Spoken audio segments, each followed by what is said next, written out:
Life style inflation మన సేవింగ్స్ని destroy చేస్తుంది. So ఇది ఒక ఫైనాన్షియల్ సెక్యూరిటీకి ఒక థ్రెట్ అనేది మనం చెప్పుకోవచ్చు. ఇది దేనివల్ల అవుతుంది, ఈ విషయం ఎందుకు ఇంతకు ఇంపార్టెంట్ అని ఇవాళ రోజుల్లో మనం చిన్న చిన్న విషయాల మీద అర్థం చేసుకుందాము. ముందుగా తెలుసుకుందాము అసలు లైఫ్ స్టైల్ ఇన్ఫ్లేషన్ అంటే ఏంటి, దీని వెనకాల కొన్ని సైకలాజికల్ బ్యారియర్స్, ఎటువంటి విషయాలు మనం జాగ్రత్త పడాలి, ఎటువంటి ప్రాసెసెస్ ఆర్ స్ట్రాటజీ మనం ఫాలో అవ్వాలి ఇలాంటి లైఫ్ స్టైల్ ఇన్ఫ్లేషన్కి మనం ఇంట్రాక్ట్ అవుతుంటే. సో లైఫ్ స్టైల్ ఇన్ఫ్లేషన్ ఇక్కడ పాయింట్ గుర్తుంచుకోవాలి. సో ఎప్పుడైనా ఇక్కడ లైఫ్ స్టైల్ గురించి మనం మాట్లాడుకుంటుంటే లైఫ్ స్టైల్ ఇన్ఫ్లేషన్ కింద మన ఇన్కమ్ పెరిగినప్పుడు మనం ఖర్చులు పెంచుకుంటున్నాము, సేవింగ్స్ పెరగదు ఆ పర్సంటేజ్ తోటి. ఆర్ ఎల్స్ సేవింగ్స్ని మనం ఇదివరకు ఎంత చేస్తున్నామో అంతే పెడుతున్నాము, ఆర్ ఎల్స్ సేవింగ్స్ మొత్తం పూర్తిగా ఆపేసాము. అంటే మన ఇన్కమ్ పెరుగుతుంది కానీ మన ఖర్చులు పెరుగుతున్నాయి, సేవింగ్స్ పెరగట్లా. అలాంటి సిచ్యువేషన్లో మనం లైఫ్ స్టైల్ ఇన్ఫ్లేషన్ కి మనం గురిపడుతున్నాం అనేది మనకు తెలుస్తుంది. సో కామన్ ఏ విధంగా మనం ఖర్చు పెట్టేది అనేది ఏంటంటే లగ్జరీ ఐటమ్స్కి మనం వెళ్తున్నాము. అరే నేను అఫోర్డ్ చేయొచ్చు కదా, నేను ఎందుకు కొనకూడదు. ఆర్ ఫ్రీక్వెంట్లీ అరే డబ్బు వస్తుంది కదా, మనం బయట వెళ్ళి ఎందుకు తినకూడదు. సో అఫోర్డ్ చేసుకోవచ్చు మనం దీని ప్రకారం మనం ఖర్చులకి మనకు అలవాటు అయిపోతాము. సో దీనివల్ల ఫైనాన్షియల్స్ మనం డిస్టర్బ్ అవుతుంది. అక్కడ సేవింగ్స్ అబిలిటీ మన దగ్గర ఉంది కానీ మనం సేవ్ చేయట్లేదు. దానివల్ల ఇన్వెస్ట్మెంట్ తగ్గిపోతుంది. ఇన్వెస్ట్మెంట్ తగ్గుతుంటే లాంగ్ టర్మ్ ఫైనాన్షియల్ సెక్యూరిటీ మనకి మన ఫ్యామిలీకి మనం తగ్గించుకుంటున్నాము అనేది ఇక్కడ మనకి తెలుస్తుంది. సో ఇన్ఫ్లేషన్, సో ఇక్కడ దేనివల్ల ట్రిగర్ అవుతాయి ఈ లైఫ్ స్టైల్.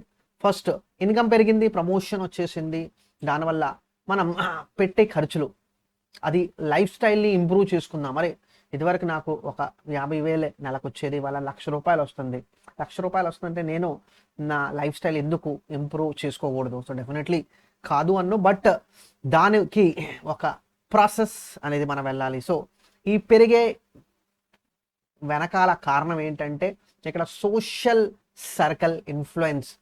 సో మనం ఏ సొసైటీలో ఉంటామో ఒకరికిద్దరిని చూసుకుంటా మనం కూడా అరే వాళ్ళ లైఫ్ స్టైల్ స్పెండ్ అవుతున్నారు కదా, వాళ్ళు కూడా సంపాదిస్తున్నారు, మనం కూడా ఎందుకు ఉండకూడదు అనే ఆలోచనతోటి ఎదుటోడికి చూసుకుంటా మనం కూడా ఆ విధంగానే ఖర్చు పెట్టుకుంటా వెళ్తున్నాము, బయట వెళ్తున్నాము, ఆ విధంగా ఖర్చులు కూడా పెడుతున్నాము. సో దీనికి ఎక్స్పెన్సివ్ ఇల్లు కావాలి, కార్స్ కావాలి, లీజర్ యాక్టివిటీస్, అది మనం ఎంజాయ్ చేసుకుంటా దాన్ని మనం సోషల్ స్టేటస్ కింద మనం వేరియస్ సోషల్ ప్లాట్ఫామ్స్లో మనం షో చేస్తున్నాము. సో దానికోసం మనకి అప్రిసియేషన్ వస్తుంది, అరే బాగుంది, ఇది బాగుంది, ఇది బాగుంది, అది చూసుకుంటా మనం సంతోషిస్తాము. దాని వెనకాల సిచ్యువేషన్ ఏంటంటే మనకు అవసరం లేని వాటికి మనం ఖర్చు పెడుతున్నాము అనేది మనకి ఇక్కడ అర్థం చేసుకోవాలి. సో హెల్దీ స్పెండింగ్ అనేది మనం ఫోకస్ చేసుకోవాలి, ఖర్చు పెట్టాలి. బట్ ఇక్కడ పాయింట్ అనేది ఏంటంటే గోల్ డ్రివన్ మన ఖర్చులు ఉండాలి. సో మన long term financial goals disturb అవ్వకూడదు. సో ఫైనాన్షియల్ ఆబ్జెక్టివ్స్ మీద ఒక ఎడ్యుకేషనల్ ఆస్పెక్ట్స్ మనం అనుకోవచ్చు. చిల్డ్రన్ ఎడ్యుకేషన్, మన ఓన్ సెల్ఫ్ ఎడ్యుకేషన్, ప్లస్ ఓవరాల్గా మన ఒక ప్రాసెస్ తోటి, మన ఒక వాల్యూస్ తోటి మనం ఏంటంటే మన ఫైనాన్షియల్ స్పెండింగ్ మనం ఫాలో అవ్వాలి. అది చాలా important. So life style inflation వల్ల మన సేవింగ్స్ డిస్టర్బ్ అవుతున్నాయి. అన్నిటికన్నా ముఖ్యమైనది సేవింగ్స్ డిస్టర్బ్ అవుతున్నాయి. సో 50,000లో నేను ఇన్వెస్ట్మెంట్ చేసేది అదే పర్సంటేజ్ మనం మెయింటైన్ చేయాలి. సో అక్కడ మనం 50,000 ఇన్వెస్ట్మెంట్, 50,000 ఇన్కమ్ వచ్చినప్పుడు మనం 5,000 ఎస్ఐపి చేస్తుంటే మనకు ₹1,00,000 వచ్చినప్పుడు కనీసం ఒక 10,000 నుంచి 15,000 మనం మన ఇన్వెస్ట్మెంట్ పెంచుకోవాలి. ఇక్కడ ఇన్వెస్ట్మెంట్ పెరగకుండా ఖర్చులు పెంచుకుంటున్నాము. సో ఇదో మంచి అడ్వైజ్ కాదు అనేది మనం చెప్పుకుంటున్నాము.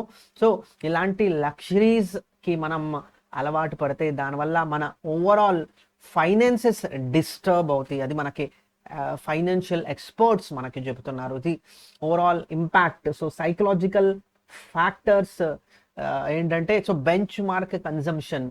అరే ఇవాళ కామనే కదా, బయట వెళ్ళి తినటం కామనే కదా, బయట వెళ్ళి షాపింగ్ చేయటం కామనే కదా, సంవత్సరానికి ఒకసారి బయట వెళ్ళి ట్రిప్ చేసుకోవటం కామనే కదా, ఇలాంటివి అన్నీ మనం నార్మల్ రొటీనేగానే మనం వెళ్ళిపోతున్నాము. మనం అఫోర్డ్ చేయలేని సిచ్యువేషన్లో కూడా మనం దానికి అది ఒక నీడ్ కింద మనం వెళ్ళిపోతున్నాం. దానివల్ల సోషల్ ప్రెషర్ పెరుగుతుంది, అన్నిటికన్నా ఎక్కువగా మన మీద ఈ ఫైనాన్షియల్ స్ట్రెస్ పెరుగుతుంది. ఎందుకంటే మనం ఆ సిచ్యువేషన్ని, ఆ ప్రాసెస్ని మనం ఫాలో అవుతున్నాము.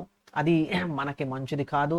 తెలియకుండా మనం లైఫ్ స్టైల్ ఇన్ఫ్లేషన్కి మనం వెళ్ళిపోతున్నాం అనేది మనకు తెలియాలి. సో ఓవరాల్గా ఇమోషనల్ స్పెండింగ్ వెళ్ళకుండా ఇన్స్టెంట్ గ్రాటిఫికేషన్, అంటే నేను అనుకున్నాను అది వెంటనే జరిగిపోవాలి, నేను ఇది కొనాలనుకుంటున్నాను వెంటనే జరిగిపోవాలి, చేతిలో ఒకవేళ డబ్బు లేని పక్షంలో కూడా మనకి ఆ వస్తువు నేను కొనుక్కోవాలి త్రూ ఈఎంఐ.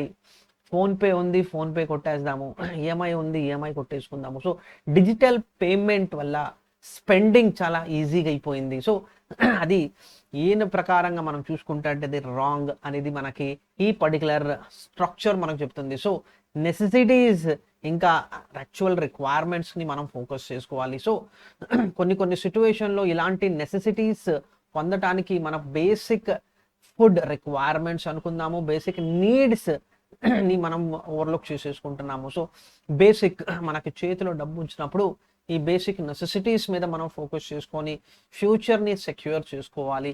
ఫ్యూచర్ గోల్కి మనం రిక్వైర్మెంట్ ఉన్నంతసేపు మన ఒక పర్సంటేజ్ డిసైడ్ చేయాలి. సో ఇన్కమ్కి 15% అనేది కంపల్సరీ నా ఫ్యూచర్ కోసం నేను ఇన్వెస్ట్మెంట్ చేసుకుంటా, 20% ఫ్యూచర్ కోసం ఇన్వెస్ట్మెంట్ చేసుకుంటా. రాదన్ అది కాకుండా సోషల్ ప్రెషర్ మీద నేను అవసరం లేని దానికోసం కూడా నేను అన్నెసెసరీ డబ్బు పెట్టుకోవటం వల్ల నేను ఈ ఇన్ఫ్లేషన్కి ఒక భాగం అనేది నాకు వెళ్ళిపోతుంది. ఇది కరెక్ట్ కాదు. సో ఫైనాన్షియల్ కాన్సిక్వెన్సెస్ అనుకున్న దానికన్నా ఎక్కువ ఖర్చు పెట్టడం, వెల్త్ అక్యూములేట్ చేసుకునే అవకాశం అనేది తగ్గించుకుంటున్నాము. ఖచ్చితంగా మనం ఇన్వెస్ట్మెంట్ చేసుకుంటే అది over a period of time మన వెల్త్ క్రియేట్ అవ్వాలి. రాదర్ దాన్ ఇక్కడ చూసుకుంటే సేవింగ్స్ తగ్గుతుంటే దానివల్ల ఓవరాల్ మన wealth overall growth point of వ్యూలో మనకు అనుకుందాము, టైం ప్రకారంగా అనుకుందాము, మన వెల్త్ అనేది తగ్గిపోతూ ఉంటుంది. సో ఖర్చుల్ని, మన లైఫ్ స్టైల్ని మనం తగ్గించుకోలేము. సో లైఫ్ టైం తగ్గించుకోలేని సిచ్యువేషన్లో మనం ప్రెషర్ మీద వెళ్ళిపోతాము, క్రెడిట్ స్పెండింగ్కి వెళ్ళిపోతాము. సో దాని ఓవరాల్ ఇంపాక్ట్ చాలా చాలా డిస్టర్బింగ్గా ఉంటుంది అనేది మనం చెప్పుకోవచ్చు. సో ఓవరాల్గా ఆ నేచర్ ఫైనలీ డెట్ ఇంకా ఫైనాన్షియల్ స్ట్రెస్ తీసుకొచ్చింది. కారణం నేను నా లైఫ్ స్టైల్ని మెయింటైన్ చేసుకోవాలి. ఆ మెయింటైన్ చేసుకుంటానికి మనం అన్నెసెసర్లీ పర్సనల్ లోన్కి వెళ్ళిపోతాము, అన్నెసెసర్లీ క్రెడిట్ కార్డ్కి వెళ్ళిపోతాము. సో ఫస్ట్ క్యాష్ మేనేజ్మెంట్ మీద మనం ఫోకస్ చేసుకోకపోతే అది క్రెడిట్ మేనేజ్మెంట్కి వెళ్ళిపోతుంది. క్రెడిట్ మేనేజ్మెంట్ వల్ల అది చాలా చాలా డిస్టర్బింగ్ ఫాక్టర్ ఫ్రెండ్స్. దీనికి స్పెసిఫిక్లీ నేను చాలా క్లియర్గా నేను మెన్షన్ చేశాను. సో క్రెడిట్ మేనేజ్మెంట్ లేకపోవటం వల్ల, క్యాష్ మేనేజ్మెంట్ సరిగ్గా లేకపోవటం వల్ల కస్టమర్స్ ఇవాళ అప్పుల్లో వెళ్ళిపోతున్నారు, ఫైనాన్షియల్ స్ట్రెస్లో వెళ్ళిపోతున్నారు అనేది మనం క్లియర్గా చూస్తున్నాము. సో క్లియర్ గోల్స్ తోటి మనం వెళ్ళాలి. ఫైనాన్షియల్ గోల్స్ క్లారిటీ మనం తీసుకోవాలి. So inflation, specifically life style inflation మీద మనం ఎక్కువగా డిస్టర్బ్ అవ్వకుండా, ఇల్లు ఉండాలి డెఫినెట్లీ, ఎడ్యుకేషన్ కోసం, పిల్లల ఎడ్యుకేషన్ కోసం మనం స్పెండింగ్ చేయాలి. ప్లస్ ఈ అంత ప్రాసెస్లో మన ఓన్ రిటైర్మెంట్ కోసం కూడా మనం డబ్బులు సేవ్ చేసుకుంటా వెళ్ళాలి. సో ఇది ఎప్పుడు సాధ్యం అంటే ఒక ప్రాపర్ స్పెండింగ్ ప్లాన్ ఉండాలి. సో ఇక్కడ ఫిక్స్డ్ స్పెండింగ్. సో నా ఇన్కమ్ పెరుగుతుంటే ఇన్కమ్కి పెరిగే కొంది ఎంత పర్సంటేజ్ తోటి నేను సేవింగ్ చేసుకుంటా, అంత పర్సంటేజ్ తోటి నా స్పెండింగ్ అనేది కూడా నేను చేసుకుంటాను. సో ఒక డిసిప్లిన్డ్ ఫైనాన్షియల్ ప్లానింగ్ చాలా చాలా అవసరం. ఎందుకంటే ఫైనాన్షియల్ సెక్యూరిటీ మనం ఉన్నా లేకుండా మన ఫ్యామిలీకి ఆ ఫైనాన్షియల్ సెక్యూరిటీ ఖచ్చితంగా ఇవ్వాలి అనేది మనం చెప్పుకుంటాము. సో ఇది చాలా చాలా ఇంపార్టెంట్ అనుకోవచ్చు ఈ పర్టికులర్ సిచ్యువేషన్లో. ఓవరాల్గా దీన్ని మనం ఎలా ఫైట్ చేయాలి అంటే ఫస్ట్ ఒక ప్రాపర్ బడ్జెటింగ్కి మనం వెళ్ళాలి, ఒక ప్రాపర్ ఎక్స్పెన్సెస్ ప్లాన్ చేసుకోవాలి. సో ఖర్చులు ఇక్కడ మనం చెప్పుకోవచ్చు బడ్జెటింగ్ మీద అన్నిటికన్నా ముఖ్యమైనది ఖర్చులు మనం ఏ విధంగా ఖర్చు పెడుతున్నాము, డబ్బు వచ్చిన తర్వాత మనం ఏ ప్రకారం ఈ లైన్ 1 2 3 4 అనేది 1 by 1 మనం లిస్ట్ అవుట్ చేసుకొని ఆ ఎక్స్పెన్సెస్ని మనం లిస్ట్ చేసుకొని ఆ ఎక్స్పెన్సెస్ కోసమే మనం ఖర్చు పెట్టుకుందాము. ఎందుకంటే మైండ్ఫుల్ స్పెండింగ్ వల్ల ప్రాపర్గా మన సేవింగ్ మనం పెంచుకోవచ్చు, ప్రాపర్ ఫుడ్ హ్యాబిట్స్ని కూడా మనం ఇంప్రూవ్ చేసుకోవాలి. సో లైఫ్ స్టైల్ వల్ల ప్రాపర్గా లైఫ్ స్టైల్ లేదు అంటే దానివల్ల ఫైనాన్షియల్ స్ట్రెస్ ఎలాగో ఉంటుంది, దానివల్ల హెల్త్ సిచ్యువేషన్ కూడా డిస్టర్బ్ అయిపోతుంది. అది చాలా చాలా క్లియర్. సో ఇక్కడ మనం స్ట్రాటజీ ఫాలో అవ్వాల్సింది ఏంటంటే ఫస్ట్ మన ఫైనాన్షియల్ గోల్స్ని మనం చాలా క్లియర్గా ఉండాలి. ఫస్ట్ డెట్ని మనం దూరం చేసుకోవాలి, ఎంత దూరం ఉంటే అంత దూరం మనం డెట్ నుంచి ఉండాలి. సో క్రెడిట్ కార్డ్ తగ్గించుకోవాలి, పర్సనల్ లోన్కి వెళ్లకుండా మనం ఉండాలి. సో మనకు వచ్చిన ఇన్కమ్ నుంచే మనం మన ఫైనాన్షియల్ నీడ్స్ని ఫుల్ఫిల్ చేసుకోవాలి, ఫ్యూచర్ గోల్స్ని కూడా మనం సెక్యూర్ చేసుకోవాలి. సో స్పెండింగ్ డిసిషన్ చాలా చాలా క్లియర్గా ఉండాలి, ప్రెషర్ మీద వెళ్ళకుండా లైఫ్ స్టైల్ మనం మెయింటైన్ చేసుకోవాలి. ప్లస్ ఆ లైఫ్ స్టైల్ మెయింటైన్ చేసుకుంటానికి అనవసరమైన ఖర్చు పెట్టుకోకుండా మనం చూసుకోవాలి. క్లియర్ గోల్స్ మీద ఫోకస్ చేయాలి. ఇది నా ఫైనాన్షియల్ గోల్, ఈ ఫైనాన్షియల్ గోల్కి ఎంత నేను అచీవ్ చేసుకోవాలి. సో రిటైర్మెంట్ కోసం 5 కోట్లు నేను అచీవ్ చేసుకోవాలి. చిల్డ్రన్ ఎడ్యుకేషన్ కోసం ఒక 75 లక్షల నుంచి ₹1 కోటి దాకా నా సేవింగ్ ఉండాలి.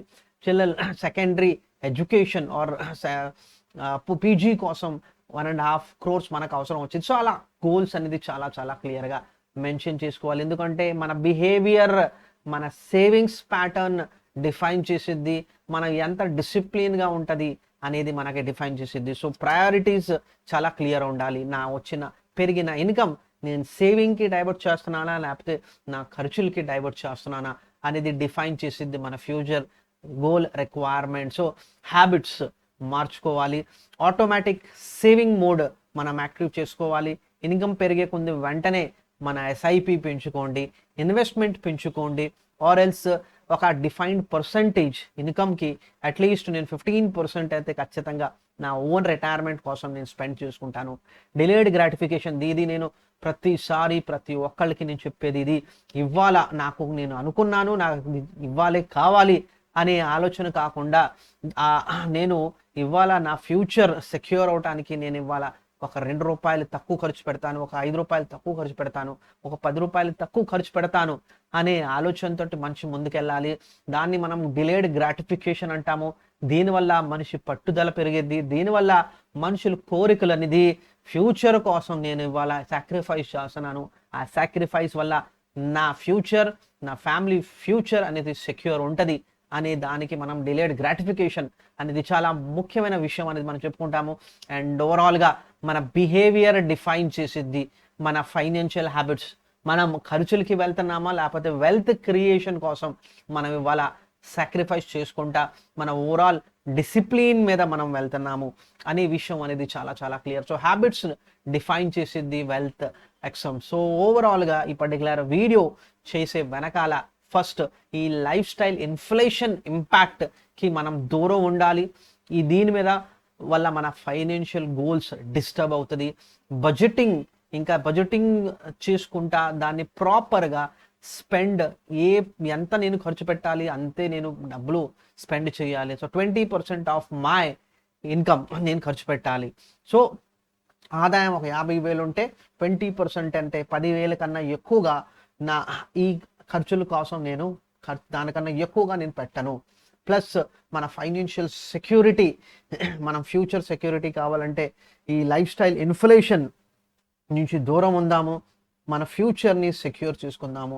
అండ్ ఫైనాన్షియల్ సెక్యూరిటీ మీకు మీ ఫ్యామిలీకి చాలా మంచిది అనే దానికి ఈ ఛానల్ ఫైనల్ కన్క్లూజన్ ఫ్రెండ్స్. ఎందుకంటే ఇన్ఫ్లేషన్ ఒక పెద్ద సమస్య, లైఫ్ స్టైల్ ఇన్ఫ్లేషన్ అది ఇంకొక పెద్ద సమస్య అనేది మనం చెప్పుకోవచ్చు.